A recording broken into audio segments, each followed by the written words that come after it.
Bismillahirrahmanirrahim. Assalamualaikum warahmatullahi wabarakatuh. Selamat pagi, saya sekarang berada di rumah Bu Boru Sinaga atau Bu Novi yang berada di Bunga Raya, Pekanbaru.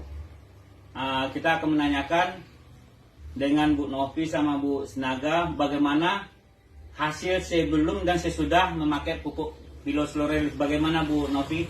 Sebelum memakai pupuk Piloslores, hasil sawitnya berapa ton?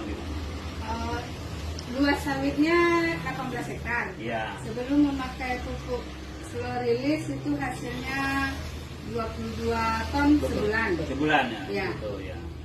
Sekarang udah pemupukan keberapa nih Bu? Ini pupuk pemupukan kedua.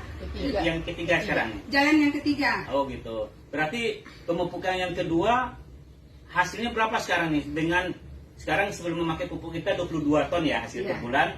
Dengan memakai pupuk Piloslores selama dua kali pemupukan, pengaplikasian, sekarang hasilnya berapa Bu?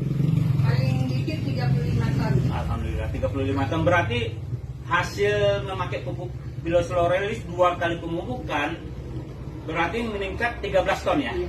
Bagaimana perasaan Ibu? Ya, senang lah Pak. Mudah-mudahan lebih banyak lagi ke depannya ya, Pak. kita pun sekarang dengan memakai pupuk Piloslores mudah-mudahan masyarakat lain, Bu Novi, Bu Boru Sinaga bisa menyampaikan ke kawan-kawannya yang lain. Iyalah. Ya, sekian. Terima kasih. Assalamualaikum warahmatullahi wabarakatuh.